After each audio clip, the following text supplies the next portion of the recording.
Welcome back, everybody. This is Eric and Chad here with Iraq Veteran 8888. And today we got another Gun Gripe episode for you. And we are going to be talking about stuff not being as advertised. What? Not as Say advertised. It ain't so. Yeah, and really, this gripe can go a lot of different directions, but a lot of it has to do with especially advertised velocities and specs are always off. I mean, that's a very, very common thing that we end up running into. Sometimes specs are, misrepresented. Testing, especially when you're talking about data, there's a lot of misrepresented things in terms of not being advertised properly. Over-glorified advertising where people say that something's capable of something that it's really not, and it's pretty crazy. Yeah, I mean, there's a lot of things, like Eric said, we could talk about on this video, but like advertised velocities. All right, there's two examples I can think of just really in recent memory. One is, and we're not hating on any particular company or anything like this in this video. We're just literally putting out what we found as far as data collection goes. And we were shooting, I think it was a primary arms video, and we were collecting some data on the Hornady VMAX. And it's advertised at like 3,000 feet per second or whatever out of a 20-inch barrel. We were told that the reticle was developed with a 16-inch barrel at a very particular velocity, around 2,900 feet per second. And we were seeing velocities that were at least 100 feet per second slower than that. And we're like, man, we're seeing these velocities, and we got with the optics manufacturer, and it's like, that's not what we saw. When we tested it, we got this. Come to find out, They dumbed down the powder. they dumbed down the powder charge. to try to save a few bucks. And they didn't change the data on the back of the boxes, and they don't give you like barrel length measurements. They don't say, okay, this is 3,000 feet per second out of a 20-inch barrel. You got to go and like call them and dig this stuff up to figure out what that data is. Right, they don't bother telling you. We were shooting 760 by 39, and we were doing it's kind of an ongoing test. We're waiting on the rifle to be done. It's getting a custom integral and stuff put on now, but the CZ527. This, I think it was like a DPX, not DPX. It was a, gosh. Whose round was it? Oh man, who was it? It wasn't like the Glazer safety slug or whatever, but it was, oh man, I can't recall what it was. Well, there was so many rounds that we tested. It was advertised like 24 or 2,500 feet per second, and the velocities were 300 feet per second slower out of a 20-inch barrel on a 527. I'm like, Right. And that's whoa. a 1 9.5 inch twist, or maybe be a 1 9, so it's a really fast twist barrel. Another thing we found out, again, we were doing the primary arms, videos with the Wolf. With the Wolf ammo. We saw that out 600 yards, that Wolf Military Classic just dropping right out of the sky. It just wasn't going out to the ranges that the optics manufacturer said that it would. Well, it turns out that their ammo is loaded too light. It wasn't loaded to military spec, and that the optic was made with military spec or military speed ammo, which I want to say was like 2,400 feet per second. Yeah, or about something 24, because the Golden Tiger and the PPU is great. The PPU is real fast for the weight, and that was brand new. And it was Brasco higher stuff. than advertised velocity. So It sometimes velocities are higher, they're lower, but it's a misrepresentation of information. The big thing with me is like I want to see the velocities that are there, and I want to see barrel lengths and twists. That would be an awesome data point to have for a lot of guys out there. It's like, okay, this is what they got from the factory with this load, but you go changing up the powder and stuff to save a buck, okay, and then, well, you're not getting as much velocity, then people are setting up hunting guns and stuff thinking, okay, if I just hold out to this range, then I'll be good. Nope. Well, there is a little bit of a devil's advocate that I have to play there, is that if you're a manufacturer that makes something based on someone else's product, you're at the mercy of how they produce their product. So Absolutely. if you're primary arms and you make this awesome hunting optic that, when you bought the ammo, everything was good, and you made the optic to that spec, and then all of a sudden now the manufacturer dumbs down the powder a little bit, well, guess what? Now it makes you look bad because people think that your product's not as advertised when it's not you, it's the person you're relying on as. So there is a little bit of that goes on. And the industry in general, in terms of the firearms industry, is a tight-knit group of people. People communicate, they interconnect, and they work on projects together. And it's not uncommon for a guy to say, hey, I'm developing this. Can I get a test sample of ammunition, or a test sample of barrels, or a test sample of bolts, or actions, or whatever? And it's not uncommon for companies to go, hey, cool, you're developing something that's obviously going to support our company if it's successful. So, hey, here's some ammo, here's some barrels, here's some actions. one of the big issues with misrepresentation of data and information in advertising that really ticks me off is test barrel lengths. They don't use the commonly available test barrel lengths that Joe Blow is going to do, and they do it in the nature of, oh, well, maybe Joe Blow won't realize that we used a 30-inch, a straight blank barrel in a ransom rest to get this velocity. Oh, not only that. Instead of, using an actual barrel length that people really use. Now, a lot of times when ammunition manufacturers are developing loads, they'll use long barrels, big blanks, but they'll use what's called a universal action, which is always a bolt action. It's literally like a breech, some sort of breech plug, or some sort of a bolt action, literally a big old square block of steel. Well, the way to look at that is, and again, this video just isn't about advertised velocity. It's about misrepresentation of advertising in general. We've got a lot more to talk about. But when we're talking about advertised velocities, it's almost like what you see on the box is the best case scenario, what you could possibly expect to get out of the best possible situation you would run into. It's not going to be the situation you're going to run into in the average thing. What I would like to see ammo manufacturers do, and gun companies, when they're testing accuracy, when they're testing velocity, and when they're advertising that as being like the true to the form way that you're supposed to be getting their product when you get it in, they need to test it with commonly available twist, barrel length, action. They need to use what everybody else is using. Yeah. Everybody wants to tout all this accuracy about 224 Valkyrie, and there was all this issues with 224 Valkyrie, and then people talking about, oh, well, the 1 in 7 twist is the tits, and that's the twist that you have to have for 224 Valkyrie. But every single barrel in 1 in 7 we tested with the heavies, which is what 224 Valkyrie is touted as being the king of, don't stabilize well and don't shoot well. Oh, and then some guy comes on a forum, wants to be a tough guy. Oh, well, my 1 in 7 shoots the living daylights out. Prove it. Prove it. Crickets. They can't provide the data because they know they're lying.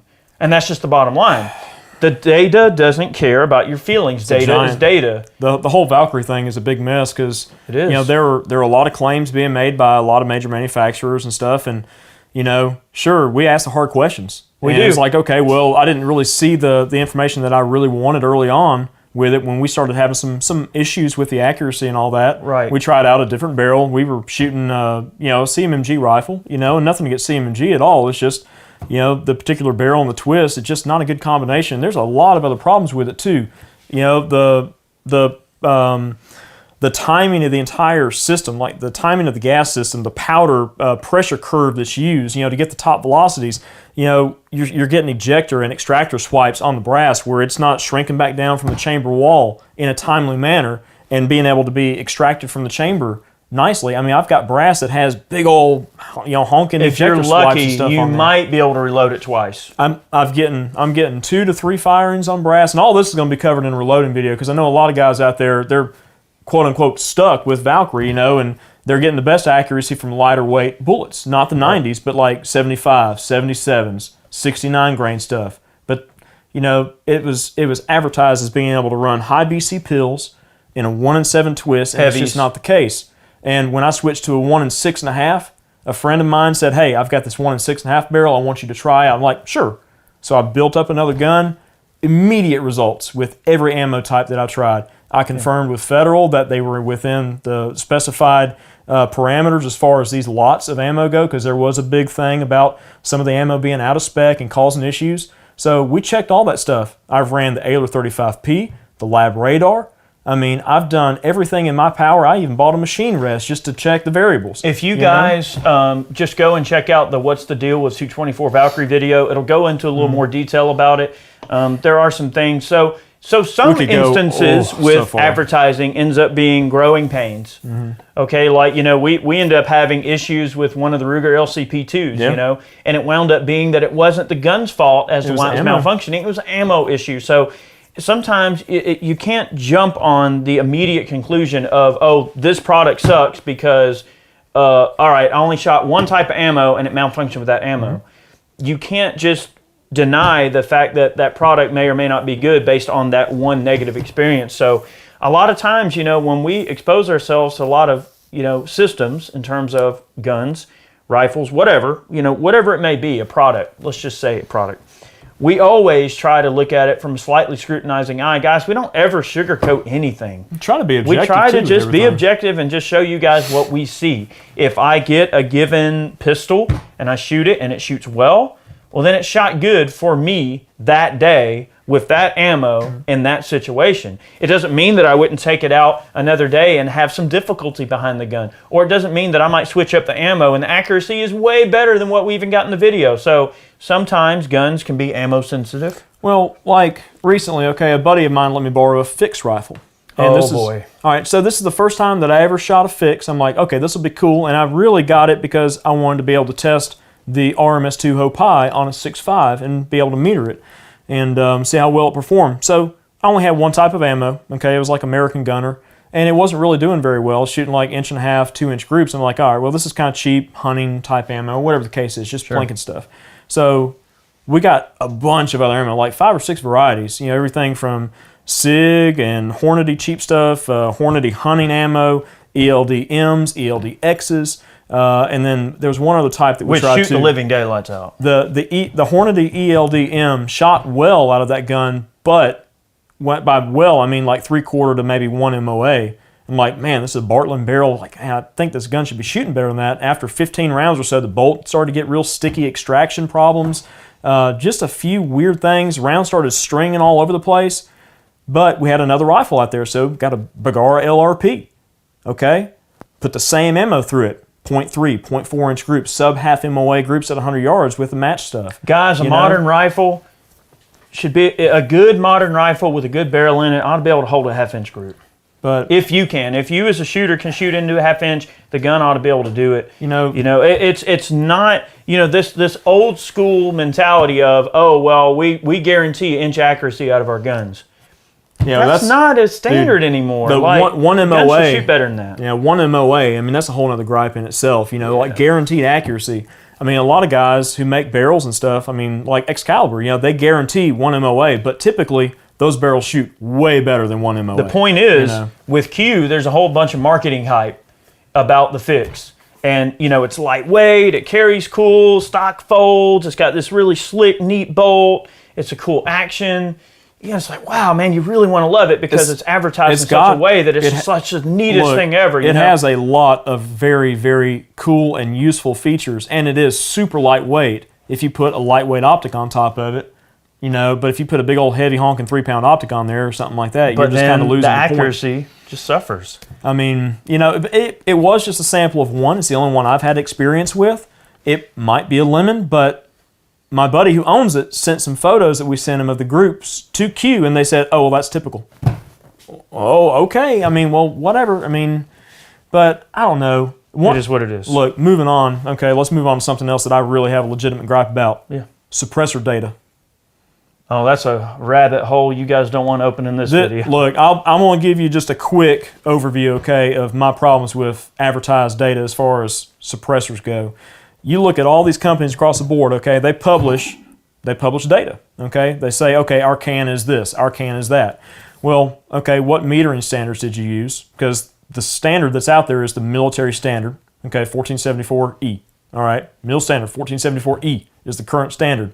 It has a standard for the height of the mic over the ground, the distance from the mic to the muzzle aperture, the aperture of the suppressor, or the aperture of the rifle or the pistol itself. Not where the muzzle would be in the can. That's where the actual aperture is. I'm getting to that, okay? So, and then the at-ear measurement is specific, but it doesn't really equate to every single firearm that's out there. So I have my own kind of standard that I use to keep all of my test data consistent, because I've used a Larson Davis LXT1, which a lot of people say, oh, you can't use a digital meter because it's not mil standard, blah, blah, blah.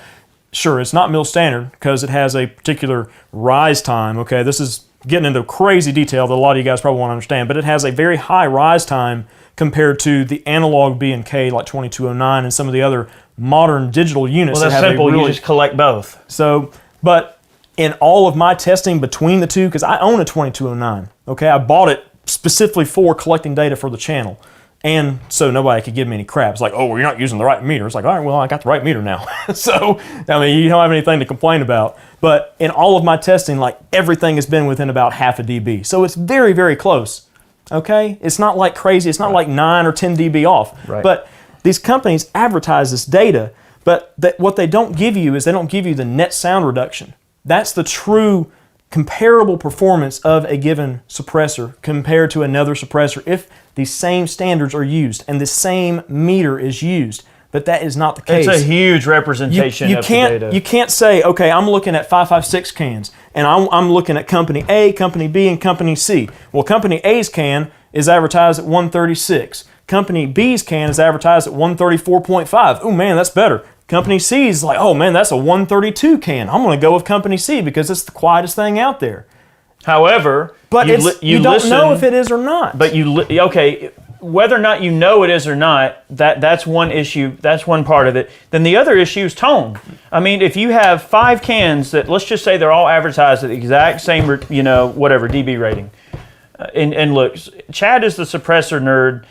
I'm just the kind of guy like, all right, does it hurt my ears when I shoot it? No, I'm good. But tone is something to consider. Some suppressors have a slightly higher tone, lower tone. Some of them sound better to the ear despite the fact that they all suppress to the same level. Let's say if you had 5 suppressors that in theory do the same thing, they're all still going to sound physically a little bit different. And to some shooters' ears, each one might have a slightly more pleasing tone. Like, wow, this one doesn't have a high tone, it's a lower tone. Or if you stand 100 feet from it, it's like, wow, that one is really quiet. 22 cans are one thing that really gets me because, I mean, like, all right, just to pick on Silencer Code just a little bit, okay? So, look, we got one of the new switchbacks. We were able to get our hands on one and play around with it, and I spent 8 hours metering this can. 3 different hosts, 3 different configurations, and most of those with 3 different ammo types. And I only have 1 meter, so I'm metering at the muzzle and at the ear, okay? They claim 108 dB. Well, if you watch the videos of how they collect their data, they're inside like a shooting tunnel, and they've got stuff laying all over the place. The military standard calls for no sound reflective surfaces within 10 meters. Okay, so there's lots of sound reflective surfaces in there, and they're in a concrete shooting tunnel. That's all fine and good, but they don't publish the unsuppressed measurement so you can calculate NSR. If they calculated NSR, that would be more comparable to say, okay, in this configuration, you get a 20 dB reduction. In this configuration on a handgun, you get a 40 dB reduction. Right. And look, in my testing, and I'll put a link in the description box below, I've got a whole spreadsheet of everything that I tested, but the rifle optimized configuration, if you guys have seen that can, it's the 4th configuration, it does perform better at the muzzle, but it's slightly louder at the ear on the meter, and it does have a strange tone to it. And personally, I did not prefer it. Some people might just want to say, I'm going to run in that configuration because it's the quietest. But if you really dig into it and you really listen, and you know, we've both been in the NFA game for a while now, not as long as some people. Some people have been in this game since the 80s or 70s or whatever. And you know, they're very well versed on what a quality product is. And you know, our ears have kind of become accustomed to like what a good can is. And like after doing so much metering on my own and comparing it to stuff like Bill Aravello over NFA Talk, he goes around and sets up these independent metering days where, hey, all these companies, bring your cans out. All these guys, hey, come and bring your cans, and we're going to meter them on the same day, on the same testing conditions and the same weather conditions. Right. And they publish it over on NFA Talk. And you can go on there and you can compare the net sound reduction of all these suppressors, just A to B, A to C. Well, right there. Earlier we were giving Q a bit of a hard time, but when you look at the Silencer Code switchback, it's very similar to the Q Erector. So, a lot of these design aspects... Oh, yeah, you just copied Qs. It's like, is a modular can a new thing? I mean... Well, look, here's the thing. I don't know, man. This is the way I'll look at it. Because the industry is a very tight-knit group of people. Yes, innovations in technology find their way into other things. I mean, that's what we do, right? We're just trying to make guns better, ammo better, right? You look at ammo companies and all the new ammo that's coming out. Look at Scott Ford. You know, we did our recent test with the Scott Ford munition. I'm sorry. I always get that wrong. I get it backwards. But you look at those guys with their TUI ammo, the tumble on impact, and people are like, oh, it's just a gimmick. It's a new thing. Well, everybody wants to talk about, oh, it's a newfangled thing. But you got to try to innovate. You got to try to do something different. Innovation is what fuels the competition, fuels innovation. And then those innovations get put into areas in other parts of the gun industry that make a better end product for the consumer. When guys like us test the crap out of this stuff and we tell you, look, guys, this is what happened. Here we are. We're observing something here. This is what happened, right? Some companies don't like that. They don't like that people are honest and that we're just forthcoming about things. But the bottom line is, what do? They go back, they fix it, and they make it better. The thing it makes is, a better product for everybody. The thing is, like, Spitzer bullets have been around for a long time, and a lot of Spitzer bullets tumble. You look at 7.62 by 39, out to a certain range, when it reaches a certain velocity, guess what? It's going to tumble. Right. And they're going to bend, they're going to yaw, they're doing all kinds of crazy stuff. It's not a new thing, but it kind of is for, modern handgun ammunition. Yeah. And we tested it in a controlled environment. Right. It's redneck science, but still a controlled environment, the same testing standards with very few variables in between, in relation to like weather conditions and that sort of thing. But for the most part, it's a pretty dang straightforward comparable test, and we try to use the best testing equipment that's at our disposal and try to do things the best we can. But God, telling the truth sometimes is just like, stepping an anthill, It is what it is. I mean, look, you're always going to say something bad about someone's favorite something or another. If one product, one product that one person might hate, other person might love it, right? But if I say, hey, this Taurus Ultra 85 doesn't shoot for crap and won't hit the right side of a barn at 15 feet. Oh, you're going to have Taurus fanboys I was shooting flies' wings off at 15 yards of that dang pistol, I have people that hate me just because I know a Smith & Wesson's a good revolver. But, everybody has their series of little fanboy things that they do. There's always that whole thing about, and we're talking, I guess, we're getting away from the gripe just a tiny amount. A little bit. But then you start talking about guys that are Glock fanboys. Oh, you guys are just Glock fanboys. That's not true. They work. They work. Now, they don't work very well suppressed most of the time. CZs, they don't work well suppressed. So each gun has their own little strengths and weaknesses. And once you begin testing a bunch of different stuff, especially from our standpoint, and then honestly, we test this stuff and we share it with you guys. We show you what we're seeing. We don't change anything. We show you what we see. So in that regard, when you're exposed to all of those different product lines and then you're putting them into all these different configurations, what you're kind of doing is you're developing a bit of a really, really well-founded opinion on because you see what works, what doesn't, what suppresses well, what doesn't suppress well, what is good for aftermarket support, what isn't. So it's an unbiased view of, I can say right now at this table that I love CZ handguns. Mm-hmm. I can say I love Glock handguns. Mm-hmm. Do I like those two products for the same reason? Maybe not. Now, if I want to go out and shoot suppressed, I'm going to run my CZ because they run great suppressed and they're stupid accurate. If I want to run suppressed, am I going to bother trying to suppress a Glock? Maybe not. They each have their own strength and weakness, and it just comes down to what you like. It's okay to have an opinion and to not share the opinions of your peers. It's all right to have a different view on stuff.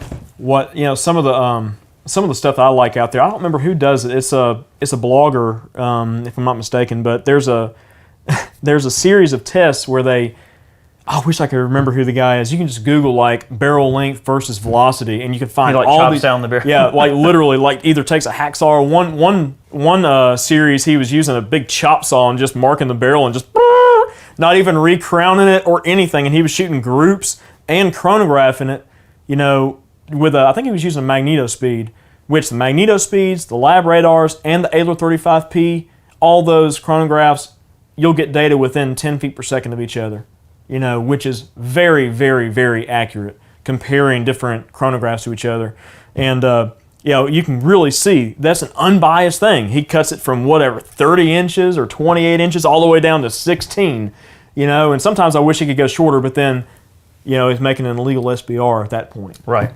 But that's a very, very good data point to say, okay, well, I want to know what 308 does in short barrels. Well, boom, there you go. He uses multiple varieties of ammo. Right. Multiple types of ammo, different weights, match, hunting, full metal jacket stuff, and you can get a pretty good general idea of what you're going to lose per inch of barrel But then some guys are like, oh, well, blah, blah, blah. Now, in our testing, people say all the time, like, oh, man, I'm just going to go with a 10.5-inch AR. I'm like, no, you should probably go with an 11.5. You know how much velocity you lose going from 11.5 or 12 down to like 10.3 or 10.5? Like 80 to 90 feet per second. It's a pretty big difference. Typically, you lose about 20 to 25 feet per second on inch of barrel length. But for whatever reason, that happy spot right there between like 10.3 and like 12, you're going to lose a lot. Like, what's the minimum barrel length for an You might AR? as well be slinging 22 Magnum at that point. But nobody believes it. But I've got chronographical evidence. Is that even a word? It is now. Whatever. I've got chronograph data dating back forever. I usually keep stuff in notebooks. I've been keeping things in spreadsheets and Google Docs so I can actually share it around. And, you know, like with the Valkyrie data, I've got stuff dating back to January. I mean, I've shot over 3,000 rounds of Valkyrie ammo. Sure, it's not as much as some guys out there. It's not as much as the manufacturers and the ammo manufacturers have probably shot and tested. But we're being honest. We're sharing what we see, guys. You know, and it's just the bottom line. You look at our stuff, and then you look across the internet and see other people having problems, not only with like Valkyrie or suppressors or whatever else, but you see all this kind of like lore and stuff that gets spread around the internet. All this, just these falsities and stuff that just aren't true, and there's no data to back it up. And then when you want to argue a point and you have all this data to back it up, people want to call bullcrap. Right. But it's like, you can't argue with the hard facts. And you know, that's one of the reasons I bought a machine rest. Like, all right, well, I'm going to buy a machine rest and I'm going to get this thing down in there. Just and to try to remove one more factor. I'm going to remove as much human factor as I can, but the groups that we shoot off of a bipod or a front rest and a rear bag are just as good as what we can get off the machine rest. I mean, so I think that what a lot of this stuff ends up coming down to, and I've sort of discussed this theory a few times before in other videos, but maybe not quite in the way I'm about to mention it, but I think what these YouTube videos provide for a lot of people is a couple of different things. Either people, one, are looking to validate a purchase that they've already made, okay? Mm-hmm. Or two, they're potentially going to make a purchase and they want to watch every piece of content associated with given product multiple to help opinions. them develop a bit of an opinion. So look, we're not saying don't trust what the manufacturers put out. We're certainly not saying that. I mean, a lot of times they go through careful planning and implementation, testing, R&D to make sure that the figures they publish and the information they publish in relation to the products is accurate. Mm-hmm. But then, and look, I do it. All right, mm-hmm. When I go to buy, let's just say I've never bought a given gun before, and I'm curious about what people think about it. Yeah, I'll go watch Tim at Military Arms channel. I'll go watch, if Such has got a video on it, I'll go watch Such's video. Mm-hmm. If Hickok's got a video on it, I'll go watch Hickok's video. Mr. Clean, baby, gotta watch Mr. Clean. If Mr. Guns and Gear's got a video, I'm gonna go watch his video. So you watch all of that content, and then by the time you're done, it's like, wow, okay, well I've got a bit of an idea about, I've either reinforced an opinion I already have, or I've developed an opinion and thought about something in a different light that I may not have considered. And it helps you be a more educated consumer. Mm-hmm. That is that's the reason we put these videos out. I mean, and we do independent product testing. We test stuff, we go out, we shoot it, we show you what happens. Mm-hmm. And that's the bottom line. It is what it is. Just another quick example, like some of the air guns and stuff that we've shot on the channel, you know, we've gone out and tested these things, and there's claims like, oh man, I was shooting like dime-sized groups at 50 yards with it, and you know, sometimes it's just not the case. I mean, but we group them and we chronograph them, and I tell you what, man, I love chronographing air rifles because they are so freaking consistent. It's not even funny. They're consistent, and a lot of times they're stupid accurate. They are. With the right pellets and like weight sorting pellets, we found out there's all sorts of little nuances with all these different platforms that we test. Right. And we shoot so many different things. There's always these little like gremlins. Little gremlin stuff that come out, and we got to figure them out. Once we do, though, I mean, the things are money. And sometimes, like with an air rifle, I think one time we took an air rifle out and we weren't getting quite the accuracy we wanted, and it just ended up being something stupid like a minor dip in the power. We didn't have the power cranked up high enough on the gun. It wasn't making the right power factor. When the manufacturer brought it down and we were doing the video on it, they had tested at a higher elevation than us. Right. So it changed the power factor on the rifle itself. So just a increase in the power ring or decreasing or whatever the case was, it kind of fine-tuned it back in. So it's like little things like that you kind of figure out. There are lots of little things. I mean, like, for instance, I jumped on that bandwagon with Ruger Precision Rifle and the RPR. And I thought it was the coolest thing. I fell for the RPR the same way people probably fell for the Q-Fix. I know it's different price range there. I mean, it's a very big price difference between those two guns. But I was like, man, that RPR is the coolest thing. Like, I just thought it was neat. So I jumped on the bandwagon. I bought one. Took it out. Didn't shoot. Did not even shoot close to good. Eric shot it. I shot it. And we shot 175 grain match, 168 grain match, some of my like fancy hand loads. Right. Stuff out of it. And then we shot ball ammo through it. I was sorely disappointed. I contacted Ruger. Ruger said, all right, we put in a bill for it, bill of return. Okay, I returned it to Ruger, and they warrantied it, sent it back. I haven't even had a chance to group it since I've gotten it back. So that's something we'll go back out and see. I don't know if they rebarreled it or if there was a floating issue with the rail or if the barrel nut was flexing. I know on some of the early RPRs, they were having some issues with like the barrel nuts flexing. So guys, another aspect of this gripe that we'll mention, we're not trying to cover it for anybody or cover tracks or make excuses, because excuses just are bullcrap. We don't make excuses, but the fact of the matter is that sometimes products go through a little bit of a growing phase, guys. When a new product, when something brand new comes out, you have to assume that for a while they're going to be working through some kinks. Well, sometimes I feel like in this modern day and age that a lot of companies they're almost doing like beta testing on the public, because you see so many problems coming out. I mean, like look at the SIG P365, Some people having issues, some people not having issues. What's the deal here, right? Like, I mean, that's just some people love the 365, some people hate the 365. All right, well, the military adopts the 320. Bam, they fall on the ground, they discharge. Oh, we didn't know. You didn't know? So you did a multi-million-dollar handgun contract and you didn't know that if the firearm gets dropped, it's going to discharge? Did you not test them? Did you not shoot them? Who is in charge of procurement over there? Makes you wonder sometimes. It makes you wonder. But sometimes I feel like these days and age, just looking at what's going on out there in the world of social media, word travels fast, and you really got to do your research to make sure what's being said is truthful or if it's just some falsity cooked up on an internet forum somewhere. That's another gripe. Or a bunch of bullcrap being put out for the purposes of trying to defame a given product or a given company. So one thing I'll say in this video, I know we're getting kind of long and we're going off some different tangents, but I just want to say this right here, that we always strive to be very, very brutally truthful and honest with you guys. Well, thorough, we will never tell you guys some bullcrap. We always call it like we see it, guys. That is very important to us. We are kind of like this consumer advocates in a way. Like, we take in these things, we test them, we share results with you guys. I mean, it's just crazy to think about. There's so many things that can make it into this video in terms of little flubs and random issues that we've had over the years with given, products. And again, it goes back into this not as advertised thing, whether they advertised it wrong or the spec was wrong, or it's just flat out bad information being put out about a product. That's the bad thing the main thing with me is just, like the hype. I kind of fell into the 224 Valkyrie thing. I keep going back to it, but it was a big stink with me because, I spent hours and hours and hours on the Valkyrie project, testing it, reloading for it, doing optimal charge weight testing. You have no idea how much I put down range with that thing and how many hours that I was out there testing it for you guys. You know, and it was just something that I started and I was going to finish it.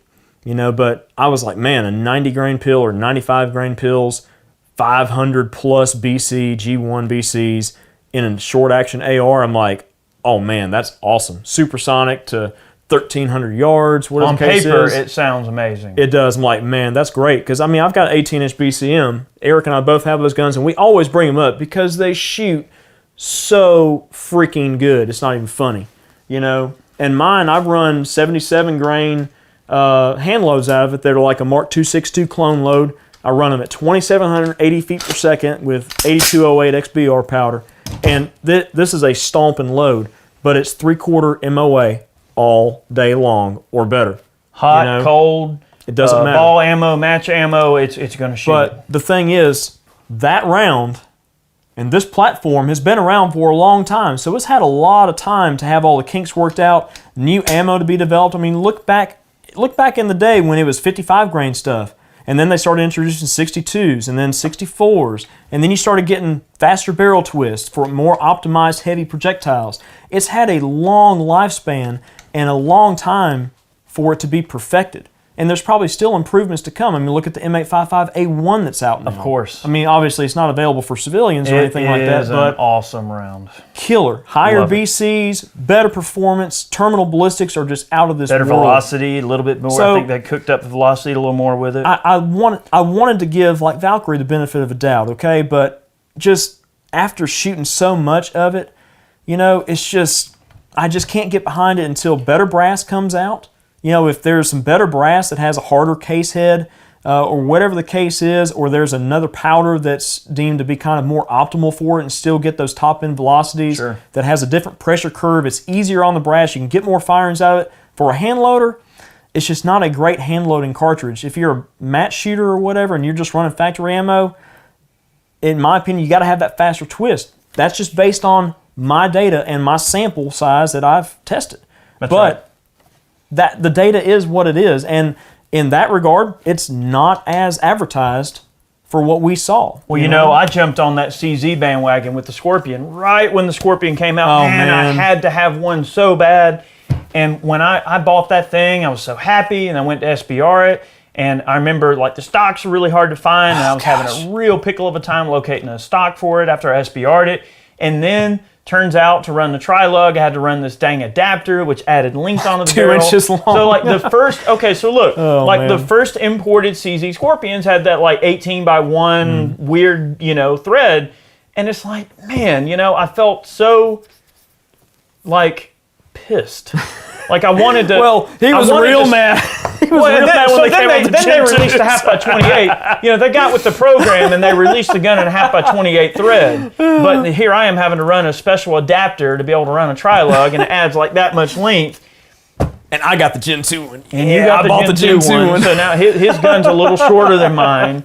Which, you know, it doesn't matter. It works. I love it. It's accurate. Man, it is such a great PDW. You could always have it cut down into the K configuration. But I did jump on that bandwagon of having to have it right out the gate. And it turns out CZ listened to their consumers, and they got with the program, and they released the guns with half by 28 threads like shooters wanted. But the first guns that came in were that weird thread pitch. But my half by 28 threads. But my threads. But they did get with the program. They did. And they did what the customers requested. And they did. that's too something. These companies that really, really shine, you know, in my opinion, are the ones that listen to gun owners and they say, hey, you know, we like this, but I think you guys maybe should do this a little bit better. They listen to customer complaints and criticisms, constructive criticisms, and some negative criticisms. I'm sure they probably get a ton of calls. Sure. But I wouldn't want to be one of those customer service reps. But they listen to the consumers and they make improvements down the line. And then some companies that actually will do, like, they'll retroactively improve the firearms for a nominal fee. I mean, obviously it's not going to be some warranty thing, but hey, we made these improvements, and you know, if you send your gun back in for $50, we'll do that. Like Trijicon, all right. So this is a good example of that. Real quick, Trijicon, my MRO. Okay, it was one of the first MROs or whatever. Like, I jumped on the bandwagon, got one of the early ones, and it had this weird. The dot was really long. It looked kind of like a hot dog almost. It was real hot dog reticle. I mean, Can we get a hot dog reticle here? But you turn the illumination down or whatever, or the brightness down, and it wasn't a perfectly like circular dot. It was kind of elongated. I'm like, man, that's weird. And the glass was kind of weird. It had this blue hue on the outside of it. It wasn't a true one power, like a reflex style optic. It had this little bit of magnification to it. I couldn't shoot with two eyes open at range. But they did warranty it. But, well, it wasn't really a warranty, but I paid like $48, and they replaced the lens, they replaced all the internal electronics and everything, and basically turned it into a Gen 2, and I got it back. Don't even get me started with rolling changes that companies make. That ticks me off. Like, and you know, and I hate to say this about Smith & Wesson. Smith & Wesson has been guilty of it over the years, make rolling changes in a product without telling anybody. Oh, yeah, well, bye. We'll be I mean, seeing you. and look, it's not just Smith. I mean, Ruger's done it. Lots of companies have done it. And look, it's not. Listen, it's not a bad thing, right? It's not a bad thing to go. All right, here's how I can make my product better. Just make it better. Don't tell anybody. But after a while, you know, if something starts to rear its head, people realize, oh, well, I've got the older version. It's confusing. I can understand why they do it, because obviously if you can make your product better, or let's say sometimes it's just like a manufacturing process that they can do a little bit more efficiently, and it winds up changing the product just a little bit, but makes it more efficient and maybe saves them a little money. And I guess in the end, if the consumer doesn't know what they don't know won't hurt them. Sometimes it ends up being something like that.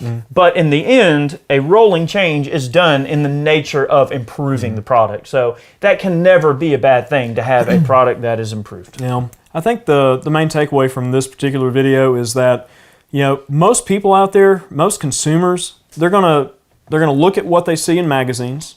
Okay, they're going to look at what they see online, and they're going to make an opinion and a judgment call on whether they want to purchase a product. And they're not going to go through all the extensive testing like we do. Or like me, just as a consumer, I like to test my stuff. You know, I like to know why things work the way they do.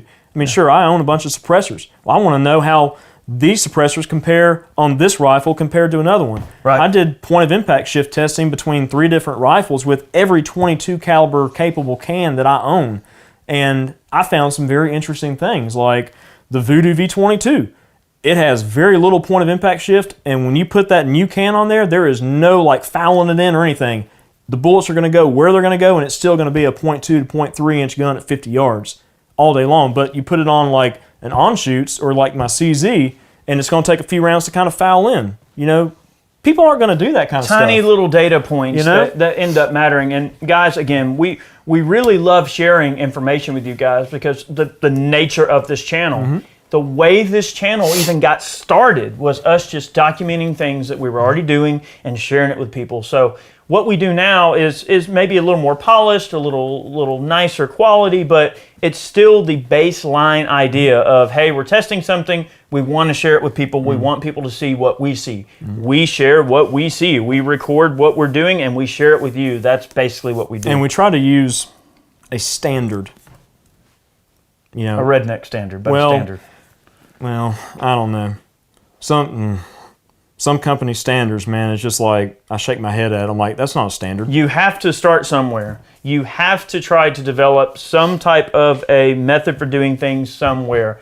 We can only hope that standardization of this testing will be a little bit more prevalent in the years to come between, like maybe all the companies can agree on a standard for testing things, so there's a little bit more transparency on performance. But that's only one tiny little bite of a very big apple. The general population, though, needs to know that, you know, you can't compare apples to oranges, you know, across the board. You know, you got to look at independent testing. And the data, a lot of times, is out there. But, you know, like if I can go back to suppressors for a minute, if you're looking at cans, please, for the love of God, go find a metering event or something, or a suppressor shoot somewhere where there's going to be a bunch of companies out there, and just go and shoot the cans, listen to them, you know, and it's just, unless you've got access to a sound meter or something and access to a huge collection of suppressors that you can compare and you've got the time to do it, you're not going to be able to get comparable data at all. Right. And that's the big thing that I thought of with this gripe was, man, freaking suppressor data is just all over the place, and people do not realize that you can't just say, okay, A, B, I'm going to go with B because it's better. Is it? But anyways, but you know, that honestly comes into play with a lot of different things. If let's say you're choosing your next concealed carry handgun and you're picking between 15 different guns, well, are you going to go test all 15 guns? Or are you going to just go off what people tell you about it or what you read or see on the internet? Oh man, Hickok was shooting that 80-yard gong with that there Smith & Wesson M&P 2.0 shield, baby. Right.